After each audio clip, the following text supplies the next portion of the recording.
ನಮಸ್ಕಾರ. KRS master ಚಾನಲ್ಗೆ ಸ್ವಾಗತ. ಬೋಳೆ ಶಂಕರ ನಾಟಕ ದೃಶ್ಯ 7 ಸಿಕ್ಕಳ ರಾಜಕುಮಾರಿ. ನಮ್ಮ ನಾಟಕದಲ್ಲಿ ಸಿನಿಮಾ ರೀತಿಯೇ ದೃಶ್ಯಗಳು ತುಂಬ ಚೆನ್ನಾಗಿ ಹೋಗ್ತವೆ. ಸಿನಿಮಾಗಳಲ್ಲಿ ಯಾವ ರೀತಿ ಕಥಾನಾಯಕನಿಗೆ ಕಥಾನಾಯಕಿ ಸಿಗ್ತಾಳೋ ಅದೇ ರೀತಿ ಅವಕಾಶ ಒದಗಿ ಬರ್ತಾ ಇದೆ. ಕಥೆಯ ಮೇಲೆ ನಾಯಕ ನಾಯಕಿ ಅಷ್ಟೇ ಇರ್ಲಿಕ್ಕೆ ಸಾಧ್ಯ ಆಗಲ್ಲ, ವೈರಿಗಳು ಕೂಡ ಇರ್ತಾರೆ. ಹಾಗಾಗಿ ಆ ವೈರಿಗಳಲ್ಲಿ ಸ್ಟೇಜ್ ಇರುತ್ತೆ. ಅದೇ ರೀತಿ ಇಲ್ಲೂ ಕೂಡ ಸೈತಾನ ದೊರೆ ಪಿಶಾಚಿಗಳನ್ನು ಕಳಿಸ್ಕೊಟ್ಟಿದ್ದ ಇವನ್ನೆಲ್ಲ ಹಾಳು ಮಾಡೋದಕ್ಕೆ. ಇಲ್ಲಿ ಇಬ್ಬರು ಪಿಶಾಚಿಗಳು ಶಿವನ ಹೆಸರು ಕೇಳಿ ಮರಣ ಹೊಂದಿದ್ರು, ಸತ್ತೋದ್ರು. ಇನ್ನು ಮೂರನೇ ಪಿಶಾಚಿ ಗತಿ ಏನು ಅಂತ ನೋಡೋಣ. ಈ ರಾಜಕುಮಾರಿಯ ಅರಮನೆಯಲ್ಲಿ ಹಾಸಿಗೆಯಲ್ಲಿ ಸೇರಿಕೊಂಡು ಕಿರುಕುಳ ಕೊಡ್ತಾ ಇದೆ. ಹೊಟ್ಟೆ ನೋವು ಶುರುವಾಗಿದೆ. ಆ ಹೊಟ್ಟೆ ನೋವಿನಿಂದ ರಾಜಕುಮಾರಿ ನರಳುತ್ತಾ ಇದ್ದಾಳೆ. ಪಕ್ಕದಲ್ಲಿ ಸಮಾಧಾನ ಮಾಡೋದಕ್ಕೆ ರಾಜ, ಮಂತ್ರಿ ಎಲ್ಲರೂ ಇದ್ದಾರೆ. ರಾಜ ಆ ಮಗಳ ನೋವನ್ನು ನೋಡಲಾರ್ದೆ ಆ 3 ದಿನಗಳಿಂದ ರಾಜಕುಮಾರಿ ಹೀಗೇ ನರಳುತ್ತಾ ಇದ್ದಾಳೆ, ಇವಳ ಹೊಟ್ಟೆ ನೋವನ್ನು ವಾಸಿ ಮಾಡುವಂಥ ಒಬ್ಬ ವೈದ್ಯನೂ ಸಿಕ್ಕಿಲ್ವೇ ಮಂತ್ರಿಗಳೇ ಅಂತ ಕೇಳ್ತಿದ್ದಾರೆ. ಮಂತ್ರಿ ಎಲ್ಲ ಪ್ರಯತ್ನ ಮಾಡಿದ್ದಾನೆ. ಇಲ್ಲ ಪ್ರಭು, ಯಾರ ವೈದ್ಯವು ರಾಜಕುಮಾರಿಯ ಮೇಲೆ ಏನು ಮಾಡ್ತಿಲ್ಲ, ಪರಿಣಾಮ ಬೀರ್ತಿಲ್ಲ. ನಮ್ಮ ರಾಜ್ಯದಲ್ಲಷ್ಟೇ ಅಲ್ಲದೆ ಪರ ರಾಜ್ಯಗಳಲ್ಲೂ ಅಂದರೆ ಬೇರೆ ರಾಜ್ಯಗಳಲ್ಲೂ ಕೂಡ ರಾಜಕುಮಾರಿಯ ಹೊಟ್ಟೆ ನೋವು ವಾಸಿ ಮಾಡುವ ವೈದ್ಯರಿಗೆ ಯೋಗ್ಯ ಬಹುಮಾನ ಕೊಡೋದಾಗಿ ಡಂಗೂರ ಕೂಡ ಸಾರಿಸಿದ್ದೀನಿ. ನಮ್ಮ ರಾಜ್ಯದಲ್ಲಷ್ಟೇ ಅಲ್ಲ, ಬೇರೆ ರಾಜ್ಯದಲ್ಲಾದರೂ ಕೂಡ ಪರವಾಗಿಲ್ಲ. ಯಾರಾದರೂ ವೈದ್ಯರು ಪ್ರಸಿದ್ಧಿ ಪಡ್ಕೊಂಡಿರೋರು, ಅನುಭವ ಇರೋರು, ಪರಿಣಿತಿರೋರು ಇದ್ದರೆ ಅವ್ರಿಗೆ ಬಹುಮಾನ ಕೂಡ ಕೊಡ್ತೀನಿ, ವಾಸಿ ಮಾಡಿದ್ರೆ ಸಾಕು ಅಂತ. ಅವ್ರು ಆ ರೀತಿ ಮಾತಾಡ್ತಿದ್ರೆ ರಾಜಕುಮಾರಿಯ ನೋವು ತಾಳಲಾರ್ದೆ ಅಯ್ಯೋ ನೋವು, ಹೊಟ್ಟೆ ನೋವಪ್ಪ ಅಂತ ಆ ನೋವನ್ನು ವ್ಯಕ್ತಪಡಿಸ್ತಿದ್ದಾಳೆ. ಆ ರಾಜ ಪಾಪ ತಡೆಯೋದಕ್ಕಾಗ್ತಿಲ್ಲ ಮಗಳ ನೋವನ್ನು ನೋಡ್ತಾ. ಮಂತ್ರಿ, ಮಗಳು ಈ ಪರಿ ಸಂಕಟ ಪಡೋದನ್ನು ನೋಡೋದಕ್ಕೆ ಆಗಲ್ಲ, ನನಗೆ ನೋಡ್ಲಾರೆ, ತುಂಬ ಕಷ್ಟಪಡ್ತಿದ್ದಾಳೆ. ಇವಳ ನೋವು ವಾಸಿ ಮಾಡಿದವ್ರಿಗೆ ಅರ್ಧ ರಾಜ್ಯ ಕೊಡ್ತೀನಿ ಅಂತ ಡಂಗೂರ ಸಾರಿಸು. ಬಹುಮಾನ ಅಷ್ಟೇ ಸಾಕಾಗಲ್ಲ, ಅರ್ಧ ರಾಜ್ಯನೇ ಕೊಡೋಣ ಅಂತ. ಮಂತ್ರಿ ಆಯಿತು ಅಪ್ಪಣೆ ಪ್ರಭು ಅಂತಂದೇಳಿ ಹಂಗೆ ಡಂಗೂರ ಸಾರಿಸೋದಕ್ಕೆ ಹೊರಡ್ತಾನೆ. ಡಂಗೂರ ಸಾರಿಸೋದಂದ್ರೆ ಗೊತ್ತಲ್ಲ, ಅನೌನ್ಸ್ಮೆಂಟ್. ಅವತ್ತಿಗೆ ಈ ತಮಟೆ ಸೌಂಡಲ್ಲಿ ಅನೌನ್ಸ್ಮೆಂಟ್ ಮಾಡ್ತಿದ್ರು. ಇನ್ನು ಕುದುರೆ ಮೇಲೆ ಬರ್ತಿದ್ರು ರಾಜರ ಕಾಲದಲ್ಲಿ. ರಾಜಕುಮಾರಿ ಮತ್ತೆ ಆ ನೋವು ಜಾಸ್ತಿ ಆಗ್ತಿದೆ. ಅಯ್ಯಯ್ಯೋ ನೋವು ತಡೆಯಲಾರೆ ಅಂತಂದೇಳಿ ಆ ನೋವನ್ನು ವ್ಯಕ್ತಪಡಿಸ್ತಾಳೆ. ಆ ರಾಜ ಮಂತ್ರಿ ಹೋಗ್ತಿದ್ನಲ್ಲ ಮತ್ತೆ ತಡೆದ. ಮಂತ್ರಿ ನಿಲ್ಲು, ಈ ನೋವು ವಾಸಿ ಮಾಡಿದವ್ರಿಗೆ ಅರ್ಧ ರಾಜ್ಯ ಅಲ್ಲ, ಇಡೀ ರಾಜ್ಯ ಕೊಡ್ತೀನಿ ಅಂತ ಡಂಗೂರ ಸಾರಿಸು ಅಂತ. ಮಂತ್ರಿ ಹಾಗೆ ಆಗಲಿ ಪ್ರಭು, ನೀವು ಹೇಳ್ದಂಗೆ ಆಗಲಿ ಅಂತ ಹೊರಡ್ತಾನೆ. ಮತ್ತೆ ರಾಜಕುಮಾರಿ ಅಯ್ಯೋ ಅಪ್ಪ ಸಾಯ್ತೇನೆ, ನನಗೆ ವಿಷ ಕೊಡಿ, ಈ ನೋವು ತಡೆಯೋಕ್ಕಾಗ್ತಿಲ್ಲ ನನಗೆ ಅಂತ. ರಾಜ ಮತ್ತೆ ಕರ್ದ. ಅಯ್ಯ ಮಂತ್ರಿ, ರಾಜ್ಯವನ್ನಲ್ಲದೆ ರಾಜಕುಮಾರಿನೂ ಮದುವೆ ಮಾಡಿಕೊಡ್ತೀನಿ ಅಂತ ಡಂಗೂರ ಸಾರಯ್ಯ ಅಂತಂದೇಳಿ. ಮಂತ್ರಿ ಕೆಲಸ ಅದೇ ಅಲ್ವಾ, ಅಪ್ಪಣೆ ಪ್ರಭು ಅಂತಂದೇಳಿ ಹೊರಡಬೇಕು. ಅಷ್ಟರಲ್ಲಿ ಸೇವಕನೇ ಬಂದ. ಗೇಟಲ್ಲಿದ್ದಂಥ ಸೇವಕ ಬಂದು ನಮಸ್ಕಾರ ಮಾಡ್ಕೊಂಡು ನಿಂತ್ಕೊಂಡ. ಏನು ಹೇಳ್ತಾವ ನೋಡಿ ಸೇವಕ.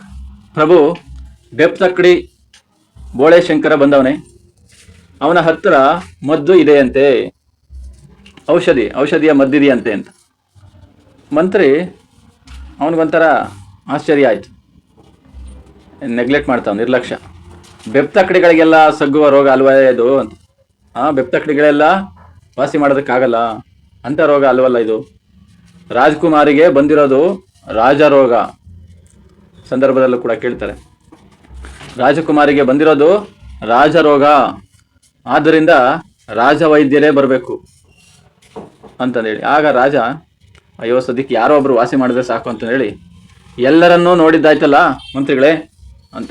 ಮಂತ್ರಿ ಹೌದು ಪ್ರಭು, ಬಹುಮಾನದ ಆಸೆಯಿಂದ ಹಾದಿ ಬೀದಿ ದಾಸಾಯಿಗಳೆಲ್ಲ ವೈದ್ಯ ಮಾಡೋದಕ್ಕೆ ಬರ್ತಿದ್ದಾರೆ, ಅವರನ್ನ ತಡೆಯೋದೇ ಕಷ್ಟ ಆಗಿದೆ, ಎಲ್ಲರನ್ನೂ ನೋಡಿದ್ದಾಗಿದೆ ಅಂತ. ರಾಜಕುಮಾರಿ ಮತ್ತೆ ಬೆಪ್ತಕ್ಕಡಿ ಅದು ಅವನ ಹೆಸರ ಅಥವಾ ವಿಶೇಷಣವ, ಏನದು ಸ್ಪೆಷಲೈಸೇಷನ್ ಅಂತ, ಸ್ಪೆಷಾಲಿಟಿ? ಸೇವಕ ಹೇಳ್ತಾನೆ, ಅವನು ಸ್ವಲ್ಪ ನೋಡ್ಕೊಂಡು ಬಂದಿದ್ನಲ್ಲ, ಎರಡೂ ಹೌದು ಅಂತ. ಎರಡೂ ಇರ್ಬೋದು, ಹೆಸರು ಹಂಗೆ ಇದೆ, ನೋಡೋದಕ್ಕೂ ಹಂಗೆ ವಿಶೇಷಣವಾಗಿ ಅವನೇ ಅಂತ. ರಾಜ ಎಲ್ಲರೂ ನೋಡಿದ್ದಾಯ್ತಲ್ಲ ಅಂತ ಯಾರು ನೋಡಿದ್ರು ಪ್ರಯೋಜನ ಇಲ್ಲ ಅಂದಮೇಲೆ ಸಾಮಾನ್ಯ ಬೆಪ್ತಕ್ಕಡಿ ನಾವು ನೋಡ್ಲೇಳು, ಕರ್ಕೊಂಡು ಬಾರಯ್ಯ, ಕರೆತಾರಯ್ಯ ಅಂದರೆ ಕರ್ಕೊಂಡು ಬಾರಯ್ಯ ಅವನ್ನ ಅಂತ. ರಾಜನ ಆಜ್ಞೆ ನಡಿಬೇಕಲ್ಲ, ಹಂಗಾಗಿ ಸೇವಕ ಹೋಗಿ ಬೋಳೆಶಂಕರ ಜೊತೆಗೆ ಕೋಡಂಗಿ ಇರಲೇಬೇಕಲ್ಲ, ಕೋಡಂಗಿಯನ್ನು ಕೂಡ ಕರ್ಕೊಂಡು ಬರ್ತಾನೆ. ಬೋಳೆಶಂಕರ ಬಂದ ಗೌರವವನ್ನು ಸಲ್ಲಿಸ್ತಿದ್ದಾನೆ. ಪ್ರಭುಗಳಿಗೆ ನಮಸ್ಕಾರ. ತಾವು ನಂಬಿಕೆ ಇಡೋದಾದ್ರೆ, ನೀವು ನಂಬಿಕೆ ಇಡೋದಾದ್ರೆ, ವಿಶ್ವಾಸ ತೋರಿಸೋದಾದ್ರೆ ರಾಜ್ಕುಮಾರಿಗೆ ನಾನು ಮದ್ದು ಕೊಡಬಲ್ಲೆ, ಔಷಧಿ ಕೊಡಬಹುದು ಅಂತ. ರಾಜ ಕೇಳಿದ್ರು, ಏನೋ ನಾಟಿ ವೈದ್ಯವೋ ಅಂತ. ಬೋಳೆಶಂಕರ, ಹೌದು ಪ್ರಭು, ನಾಟಿ ವೈದ್ಯನೇ. ರಾಜ, ನಾಟಿ ವೈದ್ಯ ಅಂದರೆ ಸ್ವಲ್ಪ ಘಾಟು ಹಿಂಗೆಲ್ಲ ಇರುತ್ತಲ್ಲ, ಅಪಾಯವೇನಿಲ್ಲ ತಾನೇ ಅಂತಂದೇಳಿ ರಾಜ, ಇದನ್ನ ಸೇವಿಸಿದವರು ಖಂಡಿತ ಸಾಯೋದಿಲ್ಲ ಅಂತಂದೇಳಿ ಮೊಟ್ಟ ಮೊದಲಿಗೆ ಬೋಳೆಶಂಕರ ಈ ರೀತಿ ಹೇಳ್ದ. ಅವನಿಗೆ ಮಾತಾಡಲಿಕ್ಕೆ ನಾಜೂಕಾಗಿ ಬರಲ್ವಲ್ಲ, ಹಂಗಾಗಿ ಇದನ್ನ ಸೇವಿಸಿದವರು ಖಂಡಿತ ಸಾಯೋದಿಲ್ಲ ಅಂತ. ಮಂತ್ರಿ, ಇದೇ ಅವಕಾಶ, ಎತ್ಕೊಳ್ತಾನೆ ಸಾವು ಅಂತೀಯಲ್ಲಯ್ಯ, ನೀನೇನು ವೈದ್ಯನೋ ಗೋರಿಯಾಗಿಯೇ ಕೆಲಸದವನು ಅಂತ, ಸಾವಿನ ಬಗ್ಗೆ ಮಾತಾಡ್ತಿದ್ಯಾ ಅಂತ. ಬೋಳೆಶಂಕರ, ಎರಡೂ ಅಲ್ಲ, ಎಂಥದ್ದು ವೈದ್ಯನೂ ಅಲ್ಲ, ಗೋರಿಯಾಗಿಯೇನು ಅಂದರೆ ಸ್ಮಶಾನದಲ್ಲಿ ಗುಂಡಿ ತೋಡೋರು, ಸುಡುಗಾಡಲ್ಲಿ. ಎರಡೂ ಅಲ್ಲ, ನಾನೊಬ್ಬ ಸಾಮಾನ್ಯ ರೈತ ಸ್ವಾಮಿ ಅಂತ. ಮಂತ್ರಿ, ಇದು ಯಾಕೋ ಸರಿ ಹೋಗ್ಲಿಲ್ಲ ಪ್ರಭು, ರಾಜ ವೈದ್ಯರಿಗೆ ಆಗದದ್ದು ರೈತನಿಂದ ವಾಸಿ ಆಗುತ್ತೆ ಅಂದರೆ ಏನೋ ಬಹುಮಾನದ ಆಸೆಗೋಸ್ಕರನೇ ಬಂದಿರೋದು ಅಂತ. ಬೋಳೆಶಂಕರ, ಅದಕ್ಕೆ ನಾನು ಮೊದಲೇ ಹೇಳಿದ್ನಲ್ಲ, ನಂಬಿಕೆ ಇಡೋದಾದ್ರೆ ಅಂತ ಮೊದಲೇ ಹೇಳಿದ್ನಲ್ಲ ಅಂತ. ರಾಜಕುಮಾರಿ ಕೇಳಿಸ್ಕೊಂಡ್ಲು, ಅಯ್ಯೋ ಅಪ್ಪ, ನೋವಿನಿಂದ ಸಾಯ್ತೇನೆ ಅಂತ ಇವ್ರು ಮಾತಾಡ್ಕೊಂಡಿರೋದ್ರಿಂದ. ರಾಜ, ಎಷ್ಟು ಅಂತ ನೋಡೋದು, ಅದೇನಾಗುತ್ತಾಗಲಿ ಅಂತ. ಅದೇನು ವೈದ್ಯ ಮಾಡ್ತೀಯೋ ಮಾಡಿಬಿಡು ಹೋಗ್ಲಿ ಅಂತ. ಬೋಳೆಶಂಕರ, ರಾಜಕುಮಾರಿ ಈ ಬೇರನ್ನ ಬಾಯಲ್ಲಿಟ್ಕೊಂಡು ಚೆನ್ನಾಗಿ ಜಗದು ನುಂಗಬೇಕು, ಶಿವ ನಿಮಗೆ ಒಳ್ಳೇದು ಮಾಡ್ತಾನೆ ಶಿವ ಅಂತ. ದೇವರ ದಯನೇ ಒಂದು ಅರ್ಧ ರೋಗವನ್ನು ದೂರ ಮಾಡುತ್ತೆ, ಆ ಮಾತುಗಳು, ಆ ಧೈರ್ಯ. ಆ ರಾಜಕುಮಾರಿ ಅದೇ ರೀತಿ, ಆ ರಾಜಕುಮಾರಿಯ ಹಾಸಿಗೆ ಕೆಳಗಿರೋ ಪಿಸಾಚಿ ಯಾವುದು ಕೇಳಿಸ್ಕೊಳ್ತು, ದೇವರ ಹೆಸರು ಕೇಳಿಸ್ಕೊಳ್ತಲ್ಲ, ಶಿವನ ಹೆಸರು. ಎಲ್ಲ ಪಿಸಾಚಿಗಳ ಥರನೇ ಇದು ಕೂಡ 3ನೇ ಪಿಸಾಚಿನು. ಅಯ್ಯಯ್ಯೋ ಹಾಗೇನ್ಬೇಡ, ದಯಮಾಡಿ ಅನ್ಬೇಡ, ಹೇಳಿದ್ದನ್ನು ಕೇಳಿ ಎಲ್ಲ ಆಶ್ಚರ್ಯ ಆಯಿತು. ಪಿಸಾಚಿ ಹಂಗೆ ಹೇಳ್ತಲ್ಲ, ಯಾತು ಇಲ್ಲಿವರೆಗೂ ನಮ್ಗೆ ಈ ಥರ ನೋಡ್ಲಿಲ್ವಲ್ಲ ಅಂತ. ಇಮಿಡಿಯೇಟ್ ಕೂಡಲೇ ಕೋಡಂಗಿ ಗೊತ್ತಾಯಿತು. ಶಿವ ಶಿವ ಶಿವ ಶಿವ ಅಂತಂದೇಳಿ ಅವನ ಸ್ತೋತ್ರ ಮಂತ್ರವನ್ನು ಕೂಗ್ಬಿಟ್ಟ. ಪಿಸಾಚಿ 3 ನಡುಕ್ತಾ ಹೊರಗಡೆ ಬಿತ್ತು. ಮಂತ್ರಿ ಮತ್ತು ಸೇವಕ ಅದು ನೋಡಿ ಎದ್ರಕೊಂಡು ಓಡೋಗ್ತಾರೆ, ಯಾವ್ದು ಇದು ಹಿಂಗಿದೆ ಅಂತ. ರಾಜ ಮೂರ್ಛೆನೇ ಬೀಳ್ತಾನೆ. ಅದು ನೋಡಿ ಬೋಳೆಶಂಕರ ಗೊತ್ತಾಯ್ತು, ಒಂದ್ಸರಿ ನೋಡಿದ್ಮೇಲೆ ಗೊತ್ತಾಗುತ್ತಲ್ಲ ಹಂಗೆ.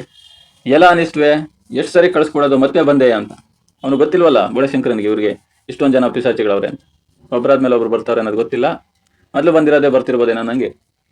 ಎಲ್ಲ ಅನಿಸ್ತವೆ, ಮತ್ತೆ ಬಂದೆ ಅಂತ. ಅದಕ್ಕೆ 3ನೇ ಪಿಸಾಚಿ ಹೇಳುತ್ತೆ, ನಾನಲ್ಲ, ಮೊದಲು ನಿನಗೆ ಸಿಕ್ಕವನು ನನ್ನ ತಮ್ಮ, ನಾನು ನಿನ್ನ ಅಣ್ಣ ಸರ್ದಾರ್ ಸೋಮಣ್ಣ ಅವನಲ್ಲ, ಅವನ ಹತ್ರ ಇದ್ದವನು. ಬೋಳೆಶಂಕರ ಮತ್ತೆ ಅದೇ ಡೈಲಾಗು, ನೀನು ಯಾರಾದರೂ ಆಗಿರೋ, ನಿನ್ನ ತಮ್ಮಂದಿರಿಗೆ ಏನಾಯ್ತು ಅದೇ ಗತಿನೇ ನಿನಗೂ ಕಾದಿದೆ ಅಂತಂದೇಳಿ ಹೊಡೆದ ತಾಚಿಗೆ ಹಾಕನಂತ ಹೊಡೆಯೋದಕ್ಕೆ ಹೋಗ್ತಾನೆ. ಆ ಕೋಡಂಗಿ ಸ್ವಲ್ಪ ಯೋಚನೆ ಮಾಡ್ತಾನೆ, ಯಾಕೆ ಲಾಸ್ ಮಾಡ್ಕೊಳ್ಳೋದು, ಇರು ಮಿತ್ರ ಇರು, ಇದರಿಂದ ಏನು ಲಾಭ ಆಗುತ್ತೋ ನೋಡೋಣ, ಇದೇನು ಲಾಭ ಕೊಡುತ್ತೋ ನೋಡೋಣ ಇರು ಅಂತಂದೇಳಿ. 3ನೇ ಪಿಸಾಚಿ, ಅಯ್ಯಯ್ಯೋ ದಮ್ಮಯ್ಯ, ನನ್ನನ್ನು ಬಿಟ್ಟುಬಿಡು, ಬೇಕಾದ್ರೆ ನಿನಗೆ ಸಹಾಯ ಮಾಡ್ತೀನಿ ಅಂತ. ಅಂದರೆ ಎಲ್ಲಿ ಬಡೋ ಸಹಾಯ ಸಾಕ್ತಾನೆ, ದೇವರ ಹೆಸರು ಹೇಳಿ ಯಾರ್ದ ಅಂತ, ನೀನು ಏನು ಹೇಳಿದ್ರು ಅದು ಮಾಡ್ತೀನಿ, ಸಹಾಯ ಮಾಡ್ತೀನಿ ಅಂತ. ಬೋಳೆಶಂಕರ ಕೇಳ್ತಾನೆ, ಏನು ಮಾಡಬಲ್ಲೆ, ಅವ್ರೇನೇನೋ ಮಾಡಿದ್ರು, ನೀನೇನು ಮಾಡಬಲ್ಲೆ ಅಂತ. ಏನು ಮಾಡಿದ್ರು? ಮೊದಲನೇ ಪಿಸಾಚಿ ಅಂದರೆ ಏನು ಕೊಡ್ತು, ಬೇರು. 2ನೇ ಪಿಸಾಚಿ ಚಿನ್ನದ ನಾಣ್ಯ, ಮತ್ತು ಅದನ್ನ ನನಗೆ ಬದಲಾಯಿಸಿದ, ಅದನ್ನು ನೆನ್ಪಿಟ್ಕೊಂಡಿರ್ತಾನೆ ಏನು ಮಾಡೋದು, ಹೆಂಗೆ ಮಾಡೋದು ಅಂತ. ಇನ್ನು 3ನೇ ಪಿಸಾಚಿ ಏನು ಕೊಡ್ಬೋದು ಅಂತ ಕೇಳೋದಕ್ಕೆ, ಸಿಪಾಯಿಗಳನ್ನು ಮಾಡಬಲ್ಲೆ, ನಾನು ಸಿಪಾಯಿಗಳನ್ನು ಕೊಡ್ತೀನಿ ಅಂತ. ಅವರಿಂದ ಏನು ಉಪಯೋಗ ಅಂತ ಬೋಳೆಶಂಕರ, ಏನು ಮಾಡೋದು ಅವ್ರು ತಗೊಂಡು. ಪಿಸಾಚಿ ಹೇಳುತ್ತೆ, ನೀನು ಏನು ಹೇಳಿದ್ರು ಮಾಡ್ತಾರೆ ಅವರು, ಅಷ್ಟೊಂದು ಜನ ಇರ್ತಾರೆ. ಇದಕ್ಕೆ ಬೋಳೆಶಂಕರ, ಅವ್ರು ಏನು ಮಾಡ್ತಾರಂತ ಗೊತ್ತಿಲ್ವಲ್ಲ, ಅದಕ್ಕೆ ಕೇಳ್ತಾವನು. ಅವರು ಹಾಡಬಲ್ಲರೋ, ಹಾಡು ಹೇಳ್ತಾರೋ, ಇನ್ನು ಕೋಡಂಗಿ ಅವ್ರ ಜೊತೆಗೆ ಕುಣಿಯಬಲ್ಲರೋ, ಕುಣಿತಾರೋ ಅಂತ. ನೀನು ಇಷ್ಟಪಟ್ಟರೆ ಹಾಡ್ತಾರೆ ಅಂತ ಪಿಸಾಚಿ ಹೇಳ್ತೀರಿ, ಇಷ್ಟಪಟ್ಟರೆ ಆಡ್ತಾರೆ. ಬೋಳೆಶಂಕರ, ಹಂಗಿದ್ರೆ ಆಗ್ಲೇಳು, ಸ್ವಲ್ಪ ಜನ ಸಿಪಾಯಿಗಳನ್ನು ಮಾಡಿ ತೋರಿಸು ಕೇಳ್ದ. ಮೂರನೇ ಪಿಸಾಚಿ ಆ ಪ್ಲಾನ್ ಪ್ರಕಾರ ಆ ಹುಲ್ಲಿನ ಹೊರೆ ಬೇಕು, ಆ ಕಾಳುಗಳಲ್ಲಿ ಚಿನ್ನದ ನಾಣ್ಯ ಮಾಡಿತು. ಇದು ಹುಲ್ಲಿನ ಹೊರೆ, ಗ್ರಾಸು, ದನಗಳಿಗೆ ಹಾಕುವಂಥ ಹುಲ್ಲಿದೆಯಲ್ಲ, ಆ ಹುಲ್ಲಿನ ಹೊರೆ ತಗೊಬಂದು ನೆಲದ ಮೇಲೆ ನಿಲ್ಲಿಸ್ತು. ಬೋಳೆಶಂಕರ ಯಾಕೆ ಆಶ್ಚರ್ಯ ಆಯ್ತು, ಇರು ಅಂತಂದೇಳಿ ಕೋಡಂಗಿ ಕುದುರೆ ಲಾಯ ಅಂದರೆ ಕೊಟ್ಟಿಗೆಯಿಂದ ಒಂದು ಹೊರೆ ಹುಲ್ಲು ತಗೊಂಡು ಬಾ ಅಂತಂದು ಜಾಸ್ತಿ ತರಿಸ್ದ. ಕೋಡಂಗಿ ಓಡೋದ ತರಕ್ಕೆ, ನಿಜ ಹೇಳು, ರಾಜಕುಮಾರಿನ ನೀನು ಯಾಕೆ ಹಿಡ್ಕೊಂಡಿದ್ದೆ ರಾಜಕುಮಾರಿನ ಇಷ್ಟೊಂದು ತೊಂದರೆ ಕೊಟ್ಕೊಂಡು ಅಂತ. ಮೂರನೇ ಪಿಸಾಚಿ, ನೀನು ಇಲ್ಲಿಗೆ ಬರಲಿ ಅಂತ ನಮ್ಮ ಪ್ಲಾನೇ ಅದಲ್ವಾ, ನೀನು ಇಲ್ಲಿಗೆ ಬರಬೇಕು ಅಂತಂದೇಳಿ. ನಿಮ್ಮನ್ನ ನನ್ನಲ್ಲಿಗೆ ಕಳಿಸಿದವರು ಯಾರು ಕಳಿಸಿದ್ದು ನನ್ನ ಹತ್ರ ಬರೋದಕ್ಕೆ ಅಂತ. ಮೂರನೇ ಪಿಸಾಚಿ ಹೇಳುತ್ತೆ, ಯಾರು ಕಳಿಸ್ತಾರಿನ್ನ, ನಮ್ಮ ದೊರೆ ಹೆಡ್ಡು, ಎಲ್ಲರಿಗೂ ವಿಲನ್ಗೆ ಮೇನ್ ವಿಲನ್ ಇರ್ತಾನಲ್ಲ ಹಂಗೆ, ನಮ್ಮ ಯಜಮಾನ ಸೈತಾನ್ ದೊರೆ. ಅಷ್ಟರಲ್ಲಿ ಕೋಡಂಗಿ ಬರ್ತಾನೆ, ದೊಡ್ಡದಾದ ಹುಲ್ಲಿನ ಹೊರೆ ತನ್ನಲ್ಲ, ಈಗ ಮಾಡು ಏನೋ ಸೈನಿಕರನ್ನಂತ. ಆ ಹುಲ್ಲನ್ನು ನೆಲದ ಮೇಲೆ ನಿಲ್ಲಿಸಿದ್ರು. ಆಗಲೇ ಒಂದು ಮಂತ್ರ ಹೇಳಿದ್ರಲ್ಲ, ಅದೇ ಥರ ಇದ್ರದ್ದೊಂದು ಮಂತ್ರ ಮೂರನೇ ಪಿಸಾಚಿ ಆ ಥರ ಹೇಳ್ಕೊಡುತ್ತೆ. ಹಂಡೋಲ ಬಂಡೋಲ ಚಿಗರಿ ಚಿಕಲಕ ಬಕಲಕ ಸಾಲ ಕುದುರೆ ಹನುಮಂತರಾಯ, ಹುಲ್ಲಿನೆಸಳು ಸಿಪಾಯಿ ಆಗಲಿ ಬಚ್ಚಾ ಬೋಲ್ ಬೋಲಾತಿ ಬೋಲ್ ಹ್ಯಾಮ್ ಲಂಗೋಟಿ ಕೋಲ್ ಅಂತ. ಈಗ ಹಿಂಗೆ ಹೇಳಿದ್ಕೆ ಒಂದೊಂದು ಹುಲ್ಲು ಎಸಳಿನಿಂದ ಒಬ್ಬೊಬ್ಬ ಜವಾನ ಸೈನಿಕ ತಯಾರಾಗಿ ಬರ್ತಾನೆ. ಬೋಳೆಶಂಕರ ನೋಡ್ದ, ಚೆನ್ನಾಗಿದೆ ಆಟ, ತುಂಬ ಚೆನ್ನಾಗಿದೆ ಅಂದ್ಕೊಂಡು ಇದನ್ನು ತೋರಿಸಿದ್ರೆ ಮಕ್ಕಳು ಎಷ್ಟು ಖುಷಿ ಪಡ್ತಾರಲ್ವ ಅಂತ. ಆಯಿತು, ನಿನ್ನ ಕೆಲಸ ಹೆಲ್ಪ್ ಮಾಡಿದ್ನಲ್ಲ, ಈಗ ನಾನು ಹೋಗಲ್ಲ ಅಂತ ಅದೇ ದಾಟಿ ಪಿಶಾಚಿ. ಇರಯ್ಯ, ಈ ಸಿಪಾಯಿಗಳನ್ನು ಮೊದಲಿನ ಹಾಗೆ ಹುಲ್ಲು ಮಾಡು, ಇಲ್ಲಿದ್ರೆ ಎಂಥ ಒಳ್ಳೆ ಹುಲ್ಲು ಎಲ್ಲ ದಂಡವಾಗುತ್ತೆ ವ್ಯರ್ಥ ಅಂತ. ಅಂದರೆ ಅಷ್ಟೊಂದು ಮುಗ್ಧ ಅವನು. ಮೂರನೇ ಪಿಶಾಚಿ ಅಷ್ಟೇನ ಮಾಡೋಣ ಅಂತಂದೇಳಿ ಮಂತ್ರವನ್ನು ತಿರ್ಗಮುರ್ಗ ಉಲ್ಟ ಪಲ್ಟ ರಿವರ್ಸ್ ಹೀಗೆ ಹೇಳಿ ಅಂತ. ಹೆಂಗೆ ಹೇಳೋದು, ಕಲಬಕ ಕಲಕಚಿ ರಿಗಚಿ ಲಂಡೋಲ್ ಕಿರಿ ಸಾಲ ಕುದುರೆ ಹನುಮಂತರಾಯ, ಎಲ್ಲ ಸಿಪಾಯಿ ಹುಲ್ಲಾಗಲಿ ಬಚ್ಚಾ ಬೋಲ್ ಬೋಲಾತಿ ಬೋಲ್ ಹೀಮ್ ಲಂಗೋಟಿ ಕೋಲ್ ಅಂತ. ಮತ್ತೆ ಏನೋ ಸಿಪಾಯಿಗಳೆಲ್ಲ ಹುಲ್ಲಿನ ಹೊರೆ ಹಾಕ್ತಾರೆ. ಇಷ್ಟೆಲ್ಲ ಆದಮೇಲೆ ಇವಾಗಾದರೂ ಹೋಗಲ್ಲ ನಾನಿನ್ನ ಅಂತ ಮೂರನೇ ಪಿಶಾಚಿ. ಆಯಿತು ಹೊರಡಿವಂತೆ, ಸಮಯ ಬಂದಿದೆ, ಹೋಗೋ ಸಮಯನೇ ಅಂತಂದೇಳಿ ಕೋಡಂಗಿ ಶುರು ಮಾಡ್ಕೊಂಡ ಅವನ ಸ್ತೋತ್ರವನ್ನು. ಶಿವ ಶಿವ ಶಿವ ಶಿವ ಶಿವ ಭೋಂ ಭೋಂ ಶಂಕರ ಬೋಳೆ ಶಂಕರ ಅಂತಂದೇಳಿ ಸ್ತೋತ್ರವನ್ನು ಶುರು ಮಾಡ್ದ. ಅದನ್ನು ಕೇಳಿದ್ರೆ ಅದು ಎಲ್ಲಿರುತ್ತಿನ್ನ ಅಷ್ಟೊಂದು ಸ್ತೋತ್ರ, ಶಿವನ ಧ್ಯಾನ ಮಂತ್ರವನ್ನು ಕೇಳಿದ್ರೆ.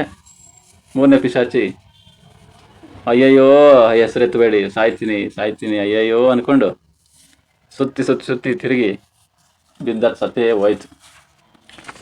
ಒಟ್ಟಲ್ಲಿ ಏನು ಇರಬರ ಪಿಶಾಚಿಗಳು, 3 ಪಿಶಾಚಿಗಳು ಮೂವರನ್ನ ಅಟ್ಯಾಕ್ ಮಾಡೋದಕ್ಕೆ ಆವರಿಸ್ಕೊಂಡು ಕೆಡಿಸೋದಕ್ಕೆ ಬಂದಿದ್ದು.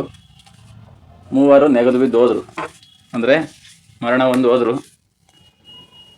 ಇನ್ನು ಮುಂದಕ್ಕೆ ಮೇನ್ ವಿಲನ್ ಬರಲೇಬೇಕಲ್ಲ. ಮೇನ್ ವಿಲನ್ ಬರೋದು ಅದೇ ಥರ ಸಿನಿಮಾದಲ್ಲಿ ಹೆಂಗೆ ಕೊನೆಯದಾಗಿ ಕಥಾ ನಾಯಕಿ ಒಂದಾಗ್ತಾರಲ್ಲ, ಅದೆಲ್ಲ ಆಗೋದಿದೆ ನಮ್ಮ ನಾಟಕದಲ್ಲೂ ಕೂಡ.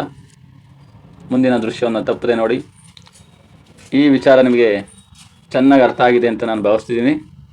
ಇದೇ ರೀತಿಯ ಹೆಚ್ಚಿನ ಕನ್ನಡ ವಿಚಾರಗಳಿಗಾಗಿ ನನ್ನ KRS ಮಾಸ್ಟರ್ ಚಾನಲ್ನ ದಯವಿಟ್ಟು ಫಾಲೋ ಮಾಡಿ.